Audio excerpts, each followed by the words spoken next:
film has been silenced.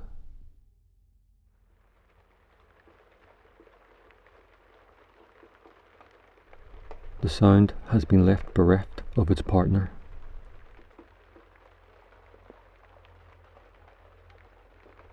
The celluloid base that captures the beauty of light, man's endeavour with the world to manifest movement within a material strip, has flickered to near extinction.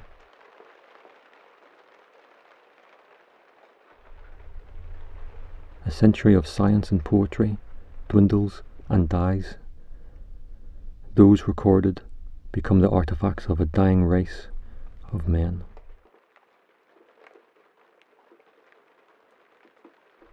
Leaving their conflicts behind with the decaying matter of film.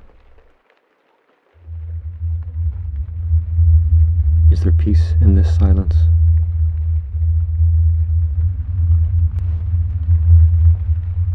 What exists in the gaps between this silence?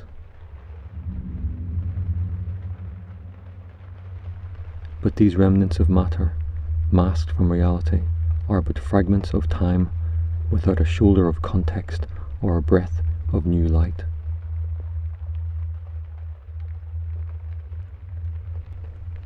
No longer does motion imply presence, but awaken the forgotten and lost.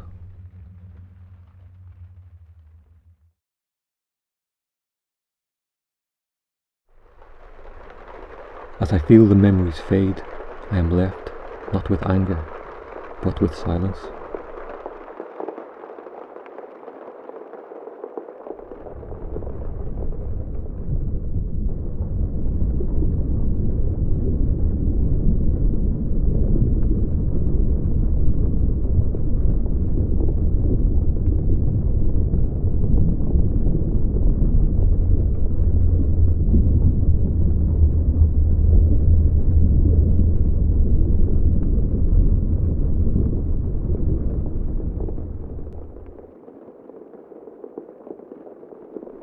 Listen to me, said the demon, as he placed his hand on my head. The region of which I speak is a dreary region. There is no quiet there, nor silence.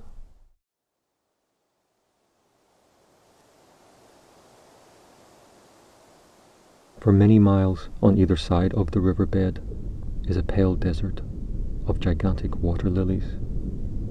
They sigh one onto the other in that solitude and stretch toward the heaven with their ghastly necks. And there is an indistinct murmur that comes out from them like a rush of subterranean water. And they sigh one onto the other.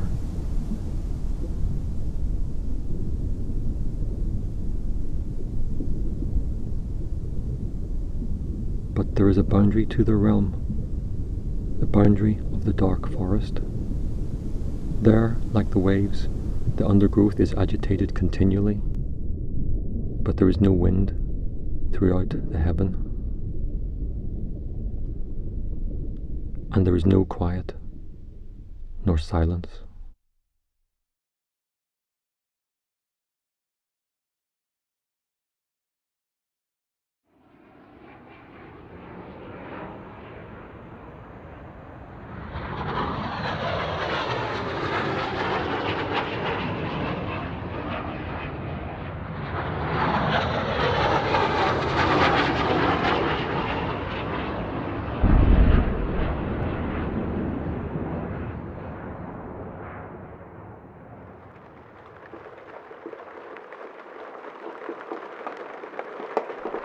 It was night, and the rain fell.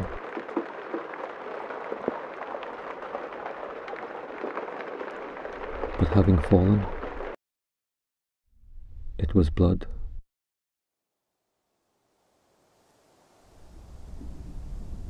And I stood among the morass and the tall lilies. My eyes fell upon a huge grey rock which stood by the shore of the river. Upon its front were characters engraven in stone, and I walked through the morass of water lilies, that I might read the characters upon the stone, but I could not.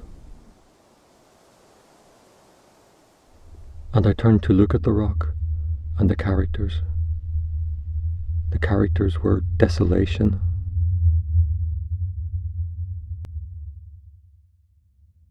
His brow was lofty with thought, his eye wild with care, and in the few furrows upon his cheek I read the fables of sorrow and weariness and disgust with mankind, and a longing after solitude.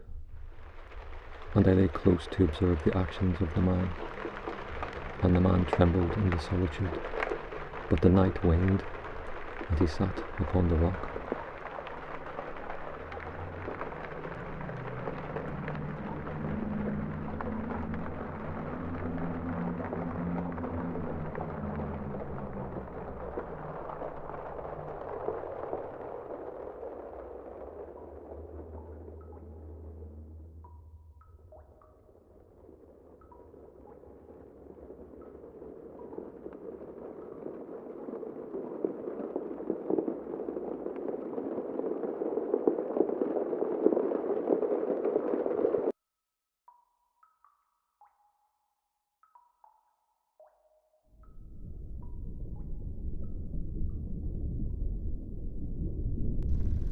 Then I cursed the elements with a curse of tumult, and a frightful tempest gathered in the heaven where before there had been no wind, and the heaven became livid with the violence of the tempest.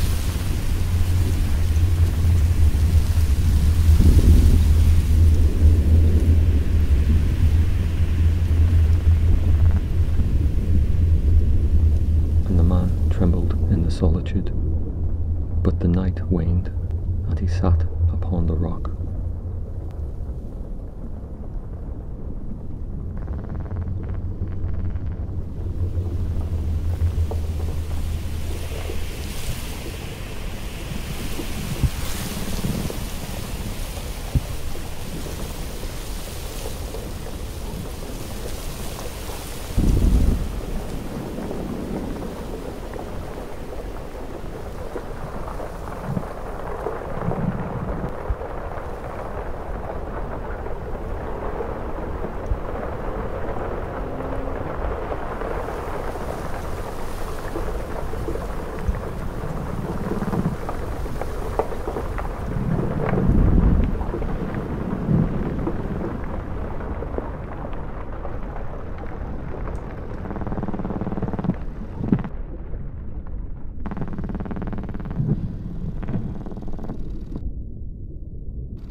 And the man trembled in the solitude, but the night waned, and he sat upon the rock.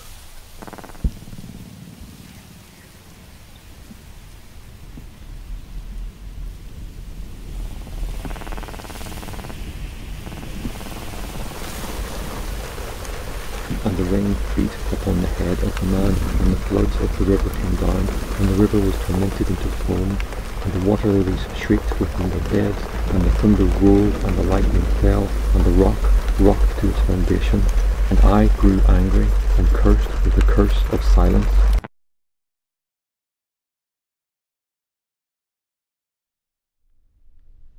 And the man trembled in the solitude, but the night waned, and he sat upon the rock.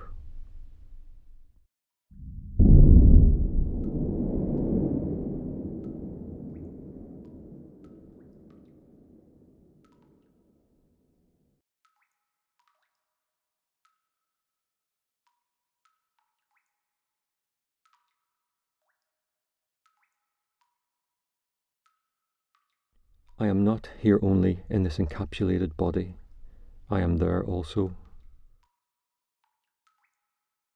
My voice and actions extend beyond myself, toward the world where they are met with noise, amid the flow of earthly occurrences. But somewhere between these bonds there is a realm of silence, akin to the world of disquiet and noise.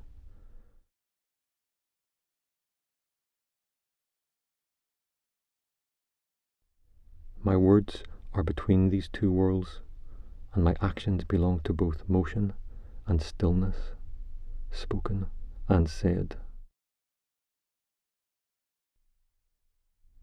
Cinema was founded in silence and light, and from its birth we have sought after sound, a stolen marriage of two realms inaugurated into motion. But spaces of stillness and silence exist in the synapses of reality. The image must be once again divorced from its alien counterpart.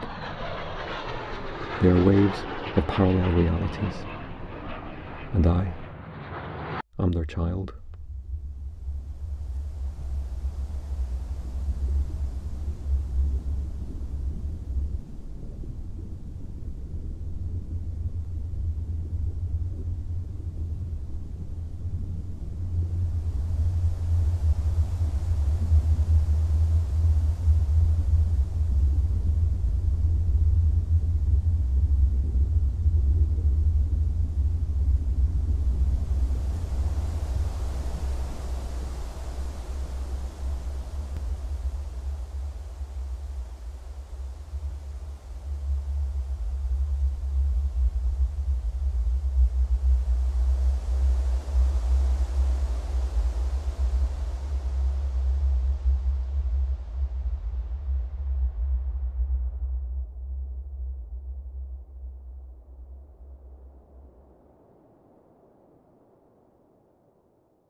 That fable which the demon told me as he sat by my side in the shadow of the tomb became my salvation. And as the demon made an end of his story, he fell back within the cavity of the tomb and laughed, and I could not laugh with the demon, and he cursed me because I could not laugh. And the lynx which dwells forever in the tomb came out therefrom and lay down at the feet of the demon, and looked at him steadily in the face.